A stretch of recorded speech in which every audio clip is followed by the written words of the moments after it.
मिनश्शैतानिर्रजीम बिस्मिल्लाहिर्रहमानिर्रहीम अल्हम्दुलिल्लाहि रब्बिल आलमीन व सल्लल्लाहु अला मुहम्मदिन व आला आलिहि तय्यबीन व ताहिरीन अल मासूमीन व लानतुल्लाहि अला अदाइहिम अजमाइन अल्लाहुम्मा सल्लि अला मुहम्मदिन व आलि मुहम्मद वअज्जिल फरजहुम। मोहतरम नाज़रीन व सामईन, अस्सलामु अलैकुम।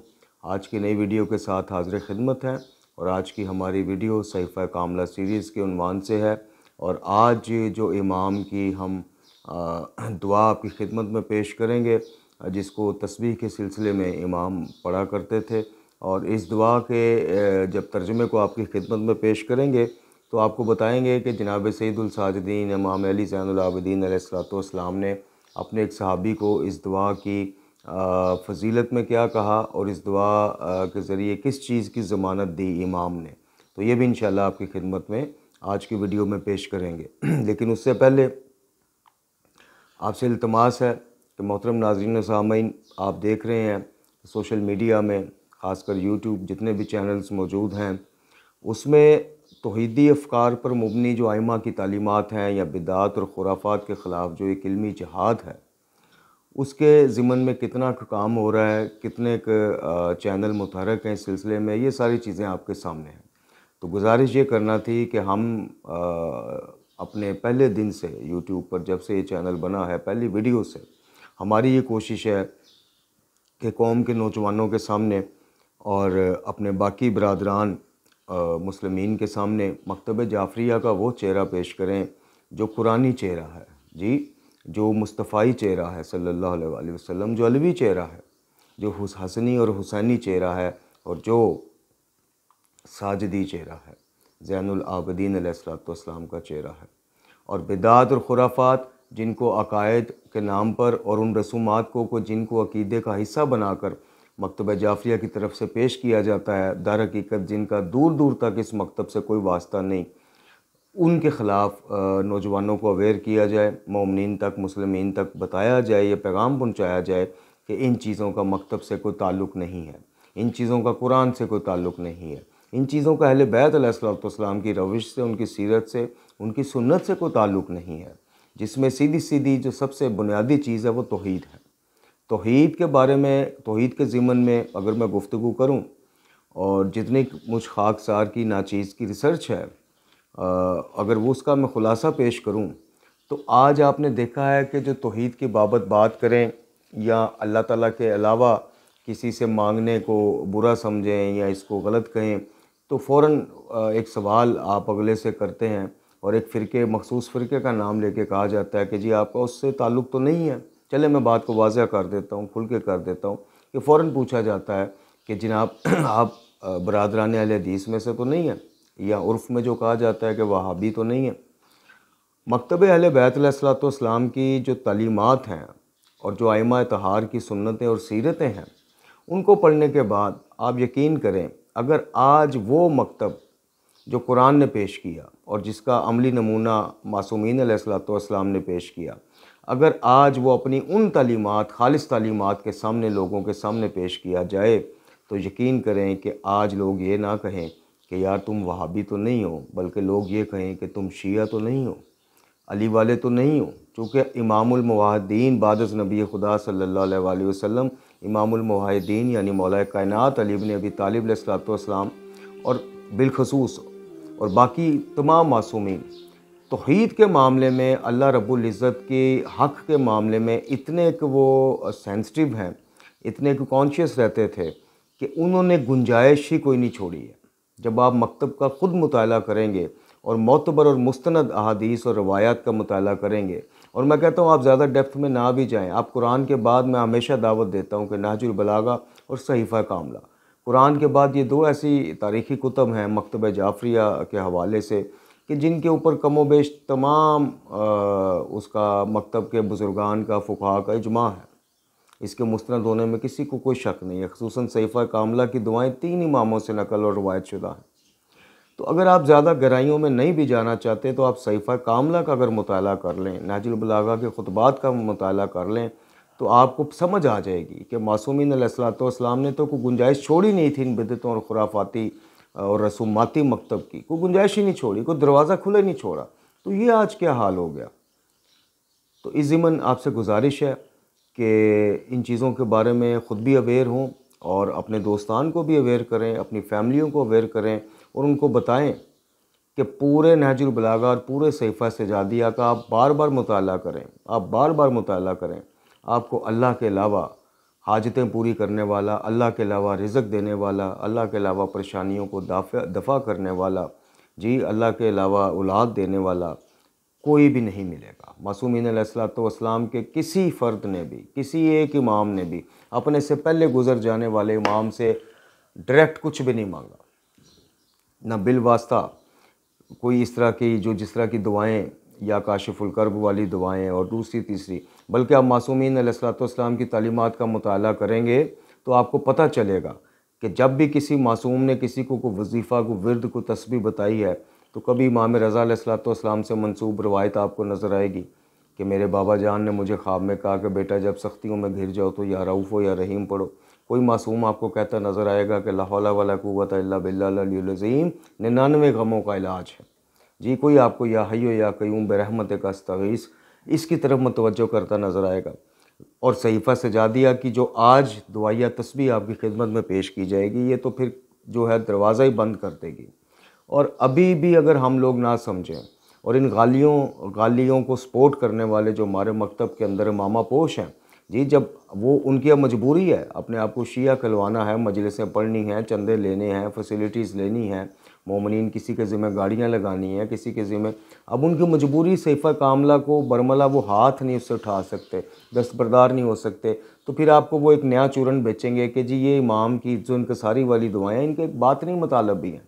और आज तक 14 सदियाँ गुजर गई, वो बातनी मतलब की किताब जो है वो आपकी खिदमत में या हमारी खिदमत में पेश ना हो सकी। तो इस ज़िम्मन आखिरी गुजारिश ये है कि अपने इस चैनल का ख्याल करें, हमारी वीडियोस को लाइक करें, चैनल को सब्सक्राइब करने की दावत पेश करें अपने अहबाब को, अपनी फैमिली को, ताकि ये तौहीदी काम जो है दिन ब दिन आगे से आगे जाए, ये पैगाम जो है लोगों ज़्यादा से ज़्यादा लोगों तक पहुँच सके। तो ये इब्तदाइया गुफ्तगू थी जो आपकी खिदमत में पेश करना थी। अब चलते हैं इमाम अलैहिस्सलाम की उस दुआ की तरफ जो आप तस्बीह के सिलसिले में पढ़ा करते थे। और इंशाअल्लाह इस दुआ के तर्जुमे के अख्ताम में जैसा मैंने कहा कि इसकी सनद भी आपको बताएंगे और इमाम ने जो इस दुआ की फजीलत बताई है वो भी बताएंगे, और इस दुआ के लिए एक गारंटी दी है इमाम ने, ज़मानत दी है, तो वो भी बताएंगे। आप देखें कि आइमा तहार जब मुश्किलात के हल के लिए आपको बताते हैं तो क्या बताते हैं, उनके अल्फाज क्या होते हैं। ये जंतरियों से ली गई दुआएँ, जंतरियों से लिए गए नक्श जी, और बग़ैर सर और पैर के मनकूल हुई दुआएँ, जैसे या काशिफुल कर्ब अन वजहिल हुसैन वाली दुआ है कि इमाम हुसैन के चेहरे से परेशानी दूर करने वाले अब्बास। अब देखिए कि कितना बड़ा इल्ज़ाम है, यानी सैयदुल शुहदा अलैहिस्सलाम जो हैं वो परेशानियों में किसको पुकारते थे, मौला गाजी अब्बास अलमदार अलैहिस्सलाम को माज़अल्लाह के अल्लाह की जगह रख के आप कह रहे हैं कि हुसैन के चेहरे से परेशानी दूर करने वाले। ये आप कौम को किस तरफ लेके जा रहे हैं। क्यों नहीं को आलम उठता और खुल के बताता कि इसकी सनद क्या है, किस इमाम ने इसके, चूँकि मकतब अहले बैत का ख़ासा ये है कि हम वो हर दुआ, हर इबादत, हर रस्म, हर सुन्नत जिसके ऊपर मोहम्मद और आले मोहम्मद अलैहिस्सलाम के घराने की तस्दीक ना हो, हम उसको कबूल नहीं करते। तो फिर ये बजाय हमें सिलसिला इसनाद इसका साबित करें, किसी इमाम से साबित करें, ये हमें कहते हैं कि जनाब फ़लाने ने पढ़ी तो अभी वो मजलिस में बैठा था, उसने बस इरादा किया पढ़ने का, ये हो गया। फ़लाने ने जनाब 7 दिन पढ़ी तो ये हो गया। और मेरे अजीज़ों, मन्नतें मुरादें पूरी होना कभी हक़ का मेयार होना करार नहीं पाती। मन्नतें मुरादें गैर मुसलम भी जाके, हिंदू भी जाके अपने बुतों से मन्नतें, तो क्या उनको अल्लाह ताला सेहत और औलाद और रिज़्क़ और परेशानियाँ दूर नहीं करता। वो अलग बात है कि वो समझते हैं बुतों ने किया तो वो चढ़ावे भी चढ़ाते हैं मन्नतें पूरी होने पर। मन्नतें पूरी होना वो तो अल्लाह पाक ने रहम करना है तो फिर करना ही है, चूँकि वो रहमान है, तमाम इंसानों के लिए रहमान है। तो ये चीज़ क्राइटेरिया या मेयार नहीं है, इमाम के अल्फाज या इमाम से साबित शुदा चीज़ें मेयार हैं। तो चलते हैं जी, बिस्मिल्लाह करते हैं, दुआ का तर्जुमा आपकी खिदमत में पेश करते हैं। पाक है तेरी ज़ात या अल्लाह और तेरी मुझसे मोहब्बतें, पाक है तेरी ज़ात या अल्लाह और तू कितना बुलंद है। पाक है तेरी ज़ात या अल्लाह और इज़्ज़त तेरी पोशाक है। पाक है तेरी ज़ात या अल्लाह और अज़मत तेरी रिदा है। पाक है तेरी ज़ात या अल्लाह और किबराइयत तेरी सुल्तान है। पाक है तेरी ज़ात कि तू अपनी अज़मतों में कितना अजीम है। पाक है तेरी ज़ात कि तेरी तस्बीह की जाती है बुलंदियों में और तू इसको सुनता है और तू देखता है जो कुछ तहतुल सरा ज़मीन का सबसे निचला तबका यानी है उसमें भी तू देखता है, उससे भी तू वाक़फ़ है। पाक है तेरी ज़ात कि तू हर सरगोशी का शाहिद और गवाह है। पाक है तेरी ज़ात कि तू हर शिकवे का मुकाम और मौजू है। पाक है तेरी ज़ात को कि तू हर इज्तमा में मौजूद है। पाक है तेरी ज़ात कि तू तमाम अजीम उम्मीदों का माहल है। पाक है तेरी ज़ात कि तू देखता है जो कुछ के पानी की गहराइयों में है। पाक है तेरी ज़ात कि तू मछलियों के सांसों को पानी की इंतहाई गहराइयों में सुनता है। पाक है तेरी ज़ात को तू आसमानों का वज़न जानता है। पाक है तेरी ज़ात कि तू ज़मीनों के वज़न को भी जानता है। पाक है तेरी ज़ात कि तू सूरज और चाँद के वज़न को भी जानता है। पाक है तेरी ज़ात कि तू तारीकी और नूर के वज़न को जानता है। ऐ अल्लाह, पाक है तेरी ज़ात कि तू साए और हवा के वज़न को जानता है। पाक है तेरी ज़ात कि तू जानता है हवाओं के वज़न को इस तरह से कि ये एक ज़र्रे के कितने मिस्काल के बराबर है। पाक है तेरी ज़ात, तू कदूस है, तू कदूस है, तू कदूस है। पाक है तेरी ज़ात और इस पर ताज्जुब है कि जो तुझे पहचानता है क्यों कर तू उससे खौफ नहीं खाता। पाक है तेरी ज़ात ए परवरदिगार और तेरी हम्द के साथ पाक है वो अल्लाह जो बुलंद और अज़ीम है। पाक है मेरा रब जो बुलंद और अज़ीम है। मोहतरम नाज़रीन व सामीन, ये इस दुआ के इतने ही कलमात थे। आगे ज़ुहरी ने सईद बिन मुसैब से रवायत किया है, इन्होंने कहा कि अहले मक्का मक्के से निकलते ना थे यहाँ तक कि अली इब्नुल हुसैन सैयदुल साजिदीन निकल ना जाए।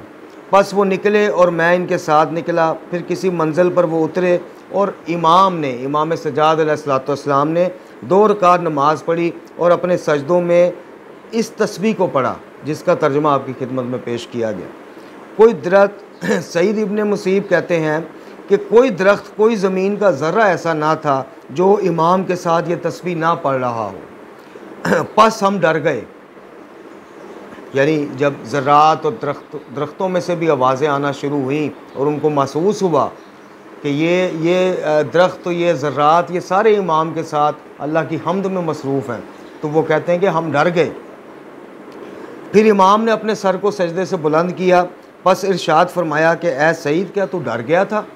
मैंने कहा हाँ अल्लाह के रसूल के फ़र्जंद सल्लल्लाहु अलैहि वसल्लम, मैं डर गया था।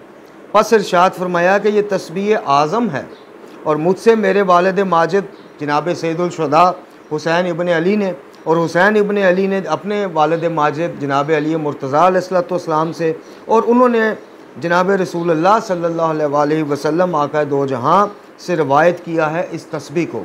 यानी आइमा तक जो भी दवाइया कलमात तस्बीहात कोई गैबी ख़बरें पहुँची हैं वो रसूलुल्लाह सल्लल्लाहु अलैहि वसल्लम के ज़रिए से पहुँची हैं। आइमा ने कभी ये क्लेम नहीं किया कि वही का दरवाज़ा बाद अज़ नबी खुदा भी उसी तरह से हम पर जारी व सारी है। ये रवायत भी इस चीज़ पे शाहिद है कि इमाम फरमा रहे हैं, सिलसिला बयान कर रहे हैं कि मुझसे मेरे वालिद ने जनाब सैयदुल शुहदा ने, उनसे उनके वालिद ने जनाब मौला मुर्तज़ा ने और उन्होंने जनाब रसूलुल्लाह सल्लल्लाहु अलैहि वसल्लम से इस तस्बीह को रवायत किया। फिर इमाम फरमाते हैं, यह वो ज़मानत है जिसकी हम बात कर रहे थे कि इमाम ने इस तस्बीह को पढ़ने वाले को ज़मानत भी दी है। इमाम फरमाते हैं कि इस तस्बीह के पढ़ने वाले के साथ कोई गुनाह बाकी नहीं रहेगा। ये ज़मानत है कि इसकी जब आप खलूस नीयत से खलूस दिल से इसको पढ़ेंगे और अल्लाह की हम्द बयान करने के बाद गुनाहों की माफ़ी तलब करेंगे तो इंशाअल्लाह इमाम कहते हैं कि उसके साथ कोई गुनाह बाकी नहीं रहेगा। फिर इमाम फरमाते हैं कि बातहकीक जब अल्लाह ने जिब्राईल अलैहिस्सलाम को खलक किया तो इसको इस तस्बीह का यानी जिब्राईल को इस तस्बीह का इल्हाम किया और ये अल्लाह का सबसे बड़ा नाम यानी इसमें आज़म है, तस्बीह आज़म है। ये इस तस्बीह की फ़जीलत और ख़ुसूसियत है। अब मुझे मेरे मोहतरम नाज़रीन व सामीन, अब मेरा आपसे एक सवाल है, बल्कि अपने आप से भी सवाल है और तमाम मकतब में मौजूद बड़े छोटे नामों से सवाल है कि क्या वजह है हमें मोहम्मद और आले मोहम्मद अलैहिस्सलातु वस्सलाम की किसी दुआ में, दुआए कुमैल हो, दुआए अरफा हो जी, दुआए जोशन कबीर हो, सहीफ़ा सजादिया की दुआएं हो, सहीफ़ा अलविया की दुआएं हो, इमाम सादिक़ अलैहिस्सलातु वस्सलाम से मंसूब दुआएं हो। मेरे अजीज़ों, सवाल पूछो तो सही न मामा पोशों से, जो आप लोगों को कब्रों से मांगने का सलीका सिखाते हैं, दर्स देते हैं, जो तुम लोगों को ये सिखाता है कि जनाब छोटी मोटी चीज़ें मांगने के लिए करबला मत जाओ, सूफ़ी एक सिंध के मशहूर सूफ़ी हैं, उनके मज़ार से जाके ले लो। उनसे सवाल तो करो कि क्या किसी इमाम ने, पहले गुजर जाने वाले इमाम, यानी हम 1400 साल बाद मौला अली से रिज़्क मांग रहे हैं, औलाद मांग रहे हैं, जायदाद मांग रहे हैं, नौकरियां मांग रहे हैं, बीवियां मांग रहे हैं, गाड़ियां मांग रहे हैं। मुझे ये बताइए कि मौला अली के बाद इमाम हसन है, इमाम हसन के बाद इमाम हुसैन है, तो क्या हम उनसे क़ीदत में, मौला अली की मोहब्बत में उनसे बड़े हुए हैं, या माज़अल्लाह नाउज़ुबिल्लाह उनको ये तरीक़ा नहीं था पता, शॉर्टकट नहीं था पता कि भाई मौला अली से ही मांग लो, एक ही बात है, अल्लाह से मांग लिया, इनसे मांग लिया। ये मुतज़ाद चीज़ें क्यों मेरे अज़ीज़ों, क्यों हमें मकाम वसीला से हट कर, वसीला के हद तक तो ठीक है, वसीला से हट कर क्यों हमें मौला कायनात के बाद मौला हसन अलैहिस्सलाम से लेके इमाम ज़मां की सीरत और तालीमात में या अली मदद का लफ्ज़ नहीं मिलता, वजह क्यों?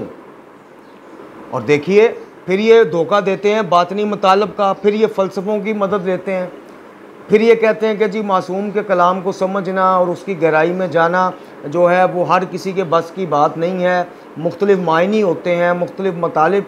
तो मेरे अज़ीज़ों, मासूमीन अलैहिस्सलातु वस्सलाम की बातें या तालीमात या उनकी दुआओं को समझने के लिए अगर उम्मत का 20% इंटेलेक्चुअल जो है, जो दानश्वरों पे मुश्तमिल उम्मत का 20% हिस्सा है, मासूमीन की दुआएं तालीमात अगर उनके लिए हैं मेरे अज़ीज़ों, तो फिर हिदायत बाकी 75% ने कहाँ से लेनी है?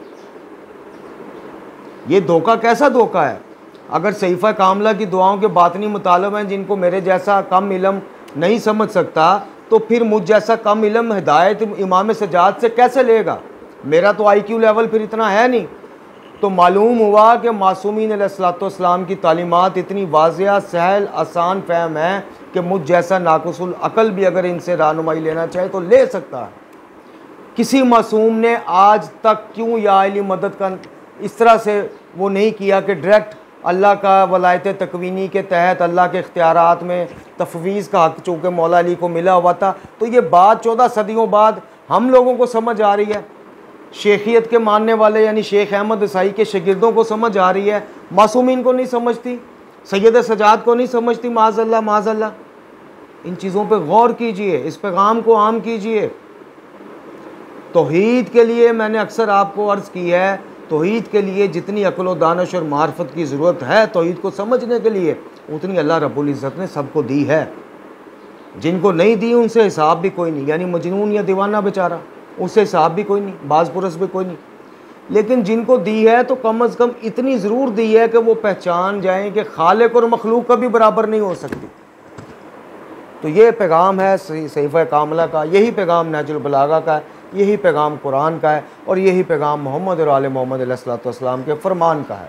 अल्लाह ताला से दुआ है कि हमें कुरान व अहले बैत की तालीमात रूहानियाँ पढ़ने, समझने, सबसे बढ़ के एक उस पर अमल करने की तौफ़ीक़ अता फ़रमाए, ख़ात्मा बिल ईमान फ़रमाए, इमाम ज़मात जल्लल्लाहु ताला फ़र्ज शरीफ के ज़हूर में ताजील फ़रमाए, हमें आसानियाँ दे, आसानियाँ बाँटने की तौफ़ीक़ अता फ़रमाए। ला हौला वला कुव्वता इल्ला बिल्लाहिल अलीयुल अज़ीम व सल्लल्लाहु अला मुहम्मदिन व अला आलिहि तय्यबीन व ताहिरीन।